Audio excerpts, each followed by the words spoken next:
एक पावन चरित्र है श्री भक्त गोपाल चरवाहे का।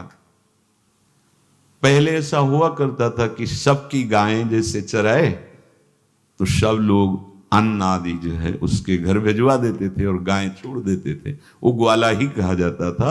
सैकड़ों लोगों की गाय चराता था और उसके घर में अन्न आदि जो आवश्यक सामग्री है भिजवा दी जाती थी। ना तो एक अक्षर वो पढ़ा लिखा था और ना कभी उसने भगवान का नाम या कोई चर्चा सुनी थी। उसके कोई परमार्थ से संबंध ही नहीं था। बस गाय चराते थे, जंगल में रहते थे, पत्नी भोजन पहुंचा देती थी और परिवार चलाने के लिए गांव के लोग दे देते थे अन्न, क्योंकि सबकी गाय चराते थे। ना तो उसको किसी धर्म का ज्ञान था ना किसी साधना का ज्ञान था। एक दिन देखा जंगल से एक मंडली जा रही संतों के। ओ श्री राम जय राम जय जय राम, श्री राम जय राम, ऐसे कीर्तन। संत जन पहले मंडली बना के चलते थे तो नाम कीर्तन पद कीर्तन ऐसे। उसको बड़ा आनंद आया। उसको लगा कि इतने झूम झूम कर संत जन गा रहे हैं, किसी से बात नहीं की, पकड़ लिया। अब पूरा तो नहीं, बस उतना राम राम राम राम ऐसे करने लगा।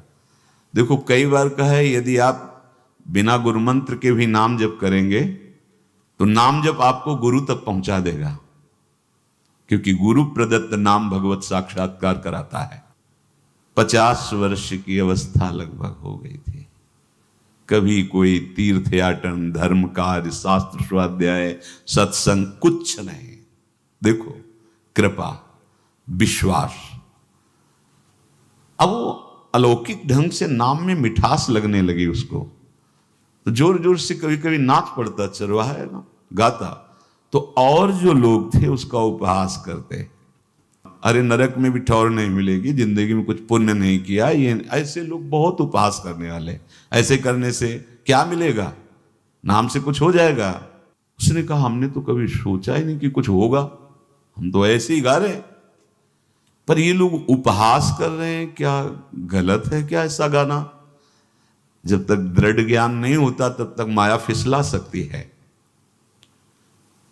उसने कहा कि हम किसी लाभ के लिए, बैकुंठ जाने के लिए या कोई लाभ के लिए नहीं जपते, हमें तो अच्छा लगा, वो गा रहे थे संत जन तो हम गाने लगे। क्या सही में आप लोग समझते हैं कि ये गलत है? उनका तुम मूर्ख हो, तुम्हारी क्या समझ में आए? और उपहास करते उसका। उसके मन में एक बात आई, कोई ये प्रमाण दे दे मुझे कि ये जो मैं संतों के मुख से सुना नाम, ये परम सत्य है, ये परम सुखकारी है और इससे क्या वैकुंठ मिल जाएगा? कोई तो मिले मुझे। और जब किसी के हृदय में ऐसी आकांक्षा होती है तो वही मिल जाते हैं जो सबके हृदय की जानते हैं। एक दिन उसने देखा जब लोग दिल्ली की हंसी मजाक कर रहे थे, उसी समय एक लंगोटी पहने हुए, हाथ में कमंडल और दंड धारण किए हुए कोई वीतराग परमहंस दौड़ा, चरणों में गिर गया। महाराज महाराज, बस एक बात आप बता दीजिए, जो हम राम राम कह रहे हैं, ये लोग उपहास करते हैं, क्या इससे हमारा कल्याण हो जाएगा, वैकुंठ मिल जाएगा? तो उन्होंने कहा बेटा ये बहुत मंगल में भगवान का नाम है, पर हमें लगता है कि तुम्हें गुरुदेव की आवश्यकता है।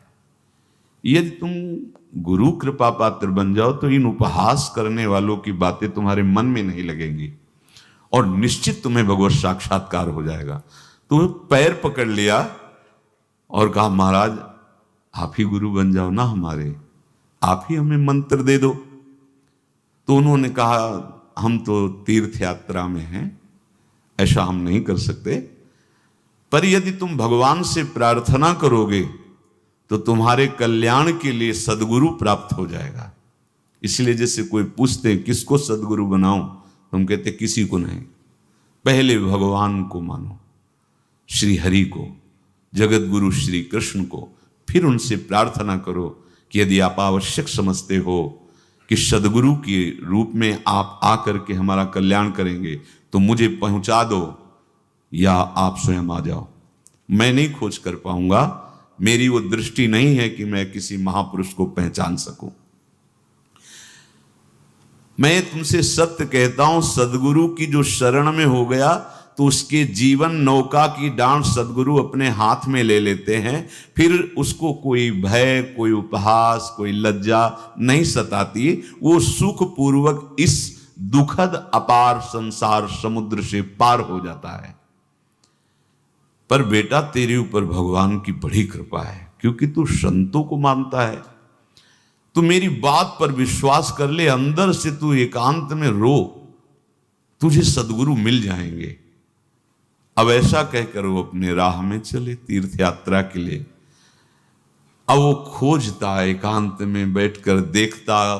कभी कभी वो पेड़ पे चढ़ जाता कि कोई संत तो नहीं आ रहे हैं।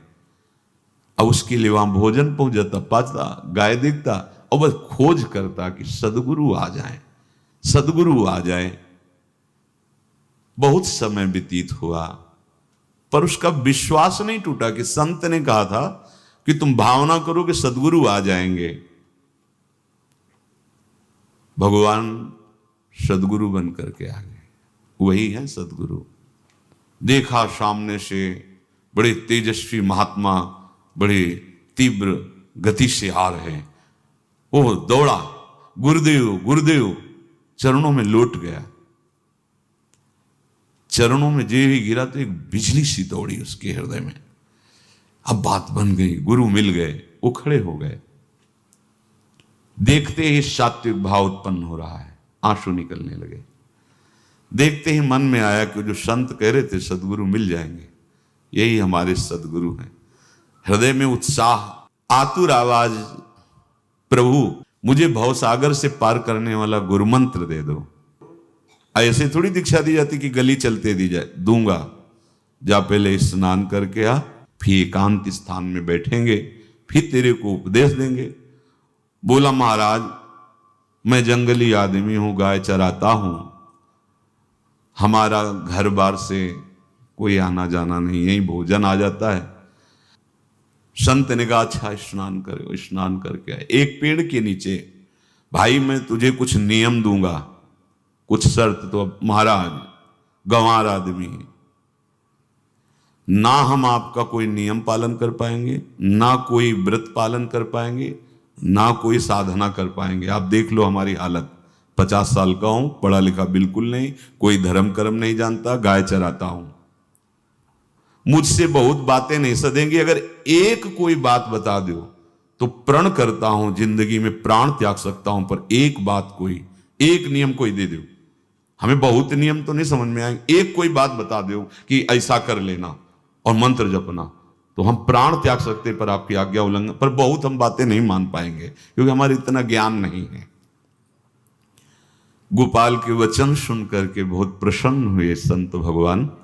एक नियम तुझे देता हूं, हमारे आराध्य देव श्री कृष्ण हैं, गोविंद हैं। आज से तुम्हारे आराध्य देव गोविंद हुए, हां श्री कृष्ण हुए।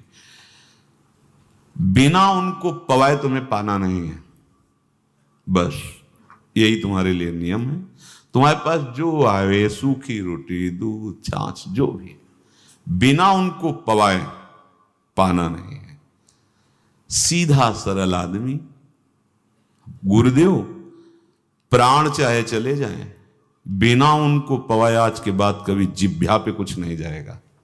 ऐसा गुरुजन आदेश करते हैं वैष्णव मार्ग के पथिकों को कि जल भी बिना अर्पित किए मत पियो। अगर आप बिना अर्पित किए पीते हैं तो आपकी बुद्धि में इष्ट देव के प्रति ममत्व तो नहीं आ पाएगा, नहीं आ पाएगा। अब तो गोपाल नाच पड़ा कि गुरु मिल गए, गुरु मंत्र मिल गए और इष्ट का पहचान मिल गई। उसी समय घर से भोजन आया, वही कभी चटनी रोटी, ऐसे ही बैठा एकांत वृक्ष के नीचे। आओ गोविंद, भोग पाओ। अब गोपाल विचार में लगा कि आ तो रहे हैं ही नहीं, और गुरुजी ने कहा बिना पवाए पाना नहीं। पूरा दिन व्यतीत हो गया। गुरुजी कह रहे थे घट घट में विराजमान भगवान है तो कहीं से भी प्रकट हो सकते हैं, तो अंदर मंत्र जपता हो, कहता आओ भगवान, पाओ आके, नहीं आए। महाराज हमारे गुरुदेव ने आपका ध्यान जो बताया था वैसे ही आओ, आप पाओ आकर के। रात्रि हो गई, देखा पर वो नहीं आए तो भोजन उठाया, गाय को पवा दिया। तो बहुत सी गायें थी, भूखा रह गया। दूसरे दिन फिर भोजन आया, एक पत्ता टोरा, जल से छिड़का पत्ते में और भोजन रखा। भगवान को फिर पुकारा, आओ प्रभु। गुरुदेव ने आज्ञा की, बिना आपको पवाए हम अपनी जबान में नहीं रख सकते। शाम हो गई, रात्रि हो गई, फिर गौ को दे दिया, नहीं पाया। अब एक तो 50 वर्ष की अवस्था और गौओं के पीछे दौड़ना और भोजन पाना नहीं, शरीर में सामर्थ्य धीरे धीरे कम होने लगी। तीसरा दिन, चौथा दिन, पांचवा दिन, छठा दिन, सातवां दिन, दीनानाथ प्राण चाहे निकल जाए, हम गुरु की आज्ञा नहीं तोड़ सकते। अगर आप नहीं आएंगे तो भूखों मर जाऊंगा। पर हम ये बात देखो, ये बात चरवाहा है, कोई साधना पूर्व की नहीं। गौ सेवा के प्रताप से उससे संतों में प्रीति हो गई, नाम की कृपा से, गुरु की कृपा से नामी की प्राप्ति की चाह। ऐसे कई दिन व्यतीत होते गए, अस्थि मात्र होए रहे शरीरा। पूछते कि क्या बात है, भोजन तो हम रोज लाते हैं, आप रोज लेते हैं, क्या पाते नहीं? आपका विषय नहीं। शिक्षा मिलती है यहां, अपने गुरु उपदिष्ट साधन को किसी से बताना नहीं चाहिए। गुरु उपदिष्ट साधन जब तक सिद्धावस्था ना पहुंच जाए तब तक गुप्त रखा जाता है। जो जैसे आप सत्संग सुन रहे हो, इसमें कोई वचन आपको लगा, पकड़ लिया, अब वो जीवन में तभी बोलना है जब उसका प्रभाव हमारे जीवन में आ जाए। नहीं ऐसे नहीं बोलना, नहीं तो निकल जाएगा। और अगर रोक लिया तो मंथन करेगा अंदर और आपको उसमें स्थित कर देगा। एक भी शब्द नहीं बताया कि हमारी गुरु दीक्षा हो गई, गुरु जी ने कहा था पवा के पाना, और इतने दिन हो गए भगवान तो आ नहीं रहे, इसीलिए हम पा नहीं रहे, तो हमारी ये दशा है। देखो आज का समय ऐसा है कि प्रगट में सब इंद्रियों के पोषण की व्यवस्थाएं भगवान दी, चाहे गृहस्थ हो चाहे विरक्त हो, लेकिन क्या हमारे अंदर निष्ठा है ऐसी?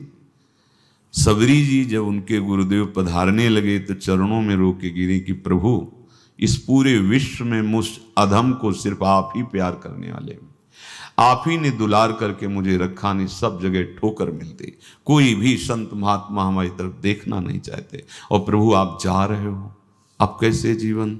जानते हो क्या कहा? हम तो भजन के प्रभाव से भगवान के धाम जा रहे हैं बेटा, भगवान स्वयं चलकर तुम्हारे पास आएंगे। सबरी जी बहुत वर्षों तक कभी गुरु के वचनों पर अविश्वास नहीं हुआ, क्यों कहते थे भगवान आएंगे, रोज पावड़े डालती हूँ, सोहनी लगा के जल छिड़कती हूँ, रोज लगता है फुसला तो नहीं दिया गुरु जी ने? नहीं, गुरु के वचन भगवान आएंगे। शायद ऐसा वर्णन की शास्त्र हजार वर्ष सोचो जरा, और भगवान आए और सबरी को निहाल किया। ऐसे हो गुरुदेव ने कहा है भगवान आएंगे, जब तक वो ना पाएंगे तब तक हमने कहा है कि और उनका उद्देश्य अलग था कहने का कि आप भगवान को भोग लगा के पाइएगा और भजन कीजिएगा तो मंत्र के प्रभाव से तुम्हारे मानस पटल पर भगवान दिखने लगेंगे। ऐसा होता है, पर वो सीधा आदमी सीधा समझा, जब तक भगवान नहीं पाएंगे तब तक हमें नहीं पाना। 18 दिन बीत गए, कुछ ना खाना ना पीना। गोविंद भी देखते हैं, बाल भक्त ओम प्रकाश जी महाराज यही अपने चामुंडा के पास से उधर, बहुत नामनिष्ठ महात्मा, बाल भक्तों में बहुत ही मानो प्रहलाद जी ही हैं। जैसे प्रहलाद जी नामनिष्ठ भगवान निष्ठ, घट घट में भगवान को देखने वाले, ऐसे श्री ओम प्रकाश जी बाल भक्त। बड़े बड़े महापुरुष गए, हरि बाबा, उड़िया बाबा, सब बस वो यही कहते कि ये श्री कृष्ण का आदेश है। फिर शायद 50 के भी ऊपर दिन गए थे, ऐसे 70 दिन तक उस महापुरुष ने कुछ नहीं खाया, सशरीर अंतर्ध्यान हुए। आज समाधि उनकी बनी। हे, जब महत्व भगवान का जग जाता है तो शरीर का महत्व नहीं। अच्छा, प्राणनाथ जब प्राणों का पोषण कर रहे हैं तो अन्न में भी तो प्राणनाथ की ही दी हुई शक्ति है, तो बिना अन्न के भी उनका पोषण हो रहा है। पर ये भागवती का आदेश से, मनमानी करने से नहीं। मनमानी करने में फिर मार्ग रुक जाएगा। भगवान आदेश करते हैं अपनी वाणी से, युक्ताहार विहार से, उचित आहार विहार, वो तो भगवद आदेश होता है। 18 दिन बीत गए। 19वें दिन जब भोजन आया तो पेट की आंतें सब सिकुड़ गई थी। वैसे ही 50 वर्ष के थे, आंखें धस गई थी, उठने की ताकत नहीं। पत्नी ने फिर कहा कि आप कुछ तो बताइए कि क्या आपको कोई रोग हो रहा है? आप भोजन नहीं पा रहे, मैं रुक जाऊं यहीं आपकी सेवा के लिए, या आप घर चलिए? कोई उत्तर नहीं। आप जाइए, हम ठीक हैं। ऐसा फिर धीरे से पत्ता लाए, छिड़का भगवान, आओ पाओ आकर के। शाम हो गई, फिर गाय को दे दिया। विचार कर लिया कि अब मरना ही है। मुझ जैसे अधम के पास भगवान तो आएंगे नहीं, वो तो भगवान है। पर मैं अपने गुरु के वचन नहीं तोड़ सकता, मर चाहे जाऊं। 27 दिन व्यतीत हो गए, एक कवल भी अन्न नहीं पाया। न चलने की शक्ति थी, न पत्ता लाने की शक्ति थी, न जल छिड़कने की शक्ति थी। जिस पात्र में भोजन लाई थी, लेटे ही लेटे खोला और कहा, प्रभु मुझे पता है आप इस शरीर से नहीं मिलोगे, पर आप जान लो मैं अपने गुरु की आज्ञा का उल्लंघन नहीं करूंगा। ये मतलब जितने महान हुए हैं सब निष्ठाओं में निष्ठावान हुए हैं। अपने लोग फिसड्डी हैं, जरा सा कोई दुख, जरा सा कोई सुख, फिसल जाते हैं। प्राण अनंत जन्मों की बिगड़ी 27 दिन क्या होते हैं? क्या होते 27 दिन? अनंत जन्मों का जमा कूड़ा करकट भगवान साफ कर रहे हैं। ये जो तन्मयता, गुरु निष्ठा, जो प्राण भूख से व्याकुल, सब भस्म हो रहे हैं पाप अनंत जन्मों के। अनंत जन्मों, जैसे हम सोचे कि भगवान इतने निर्दयी कैसे हैं? नहीं निर्दयी, आत्मा को कुछ फर्क नहीं पड़ता। और शरीर ने जो किए हैं जन्म जन्मांतरों के, वो निष्ठा के कारण दुख नहीं पहुंचेगा। निष्ठावान को दुख नहीं पहुंचता, वो आपको दिखाई देगा दूर से, उसको दुख नहीं पहुंचता, क्योंकि निष्ठा का कवच है, वो कभी कोई भेद नहीं सकता। किसी भी माया के यंत्र में ताकत नहीं कि निष्ठा को भेद सके, उसी को निष्ठा कहते हैं, नहीं भेद पाई। 27वां दिन है। पति की दशा देख करके कहा, स्वामी अब तो आप कहोगे भी तो मैं नहीं जाऊंगी। हम आपकी दशा, इशारे से कहा, आज भर चली जा, क्योंकि उसको लग रहा था आज प्राण निकल जाएंगे। आज भर चली जा, फिर कल से जैसी तेरी आज चली जा। इशारे से, बोलने की भी सामर्थ्य नहीं थी। गोपाल के आंसुओं की धारा चल रही, पड़े पड़े धीरे से खोला जो भोग है, और अंतस्थल, आज बोल भी नहीं पा रहे, अंतस्थल से कह रहे, प्रभु अब चाहे आके पालो या लिवा जाके पवा देना, देख लो आप, आखिरी है, आके पालो या लिवा जाना और अपने यहां पवाना, क्योंकि हमारे यहां तो पाए नहीं आप। बड़े प्रेम से अंदर से आवाज आई, गोपाल। आंख खुली, क्योंकि बोलने की हिम्मत ने, ये अंदर से प्रार्थना की थी, गोपाल वो अमृतमय। गुरुदेव ने कहा था कि उनकी वाणी से अमृत बरसता है। एकदम आंख खुला, देखा वही पीतांबर, वैसे ही मोर मुकुट, वही मुरली, वही करधनी, वैसे नूपुर, वैसे ललित त्रिभंगी। गुरुदेव ने जैसा वर्णन किया था वैसा ही सुंदर रूप गोपाल के सामने। प्रभु मुखमंडल की मनोहरता देखकर निहाल हो गए। ए निहाल कर देंगे, थोड़ी पीड़ा सहना सीखो। सहत सहत बाढ़े भगति, ग्रह तन गुरु हितगार, ग्रह तन गुरु हितगार, हार अपनी करिमा। सेवक जी कह रहे हैं, देखो गृह तन गुरु हित गार हार अपनी कर, तन मन प्राण गुरु वचनों पर न्यौछावर, जो भी सहना पड़े सहूंगा। मिल गए प्रभु, प्रभु दूर नहीं है। प्रिया प्रीतम बहुत कृपालु हैं। मानो करोड़ करोड़ काम की सौंदर्यता को हे करते हुए प्रभु के लावण्य का प्रकाश हो रहा है। मनहारिणी मुरली, जैसे कहा था अधरों में वैसे अधरों में विराजमान।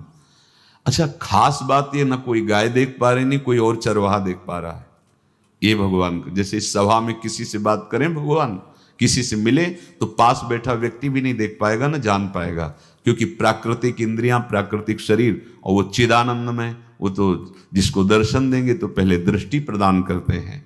भगवान जिससे मिलते हैं पहले दृष्टि प्रदान करते हैं, तो गुरु रूप से दृष्टि प्रदान। ये जो अंतर में पुकारा ना, वो अंतर दृष्टि खुल गई, सामने देखा। इतना सुंदर विश्व मोहिनी भगवान श्री हरि का ललित त्रिभंगी रूप कि गोपाल की आंखें नहीं टिकी। इतना सुंदर रूप, आंखें भगवान के तेज के आगे बंद हो गई। जब भी बंद हुई तो देखा मानस पटल पर वैसे ही ललित त्रिभंगी। फिर खोला, देखा सामने भगवान मुस्कुराए, सामर्थ्य प्रदान की। देखो अर्जुन के साथ ही तो खेलते हैं भगवान सखा भाव से, रथाक रहे हैं, लेकिन भगवान का विराट स्वरूप देखने की सामर्थ्य अर्जुन में थी क्या? दिव्य दृष्टि प्रदान की। फिर भी कांप रहे थे अर्जुन जी भगवान की दिव्य दृष्टि संपन्न नेत्रों से उस विराट महिमा को देखकर कांप रहे थे अर्जुन। ये तो माधुर्य रूप प्रभु का है। उसने मानो इशारा किया प्रभु को कि हमारी सामर्थ्य में मैं सकिल कर आ जाऊं, नजदीक आप आ जाओ। आ गए, अपना माथा प्रभु के चरणों में रखा, आंसुओं से भगवान के चरणों का प्रक्षालन कर रहा है। देखो गांव का गाय चराने वाला ग्वारा, जिसको कोई धर्म कर्म का ज्ञान नहीं, कोई भक्ति का ज्ञान नहीं, कोई शास्त्र का ज्ञान नहीं, भगवान ने फिर उसको उठाया और अपने हृदय से, ज्यों हृदय से लगाया, हष्ट पुष्ट स्वस्थ सब, अंतर बाहर पूर्ण, कोई पीड़ा नहीं, कोई दुख नहीं, बिल्कुल तेजस्वी स्वरूप। भगवान की स्पर्श की महान सामर्थ्य है। बाली ने बहुत मारा ना सुग्रीव को, तो कर प्रसाद सुग्रीव शरीरा, जे इस पर सारी पीड़ा गई। भगवान अमृत सावी है, भगवान दिव्य चिदानंद भाव देने वाले हैं। अब तो सुरमुनि वांछित प्रभु की छाती से लपटा हुआ है। ये ऐसा ना सोचो कि कहानियां हैं, ऐसा नहीं। ये सत्य विषय आप भी प्राप्त कर सकते हैं, इसी के लिए रोज सत्संग होता है। जब वो भगवान से लिपट कर छाती में अश्रु की बूंदें, तो भगवान ये था माम प्रपद्यन्ते, भगवान की अश्रु बूंदों से गोपाल का अभिषेक हो रहा है। मानो सुदामा मिलन हो रहा है जैसे। भगवान को दैन्य बहुत प्रिय है। तभी भाई जी महाराज कहते हैं पद में कि बुद्धिहीन बना दो हे भगवान, हमें बुद्धिहीन बना दो। ये जो बहुत बुद्धि चलती है ना, इसके लिए दौड़ भाग है। नहीं, सीधे प्रभु हमारे हैं, हम प्रभु के हैं। नाम जप आश्रय भगवत प्राप्ति निश्चित। भगवान बोले, प्यारे गोपाल अब तो रो मत, देख मैं तेरे प्रेम में पगी हुई ये जो सूखी रोटियां हैं अभी पाता हूं। और भगवान बैठ गए और उसके घर की जो रोटी थी उसे, देखो मुझे त्रिभुवन का कोई भी भोग प्रसन्न नहीं कर सकता गोपाल, मुझे त्रिभुवन का कोई भोग प्रसन्न नहीं कर सकता। इस बात को समझो। जिनको ये भ्रम हो कि हम अधर्म से कमा के 56 भोग लगा के प्रभु को प्रसन्न कर लेंगे, तो ये बात सुनो। कह रहे मुझे त्रिभुवन का कोई भोग प्रसन्न नहीं कर सकता, मैं ऐसे ही अन्न की चाह रखता हूं। भगवान के वचन, जैसे दुर्योधन का महल का सब वैभव त्याग के, स्वागत ठुकरा के और विदुरानी जी के हाथ का छिलका पाया।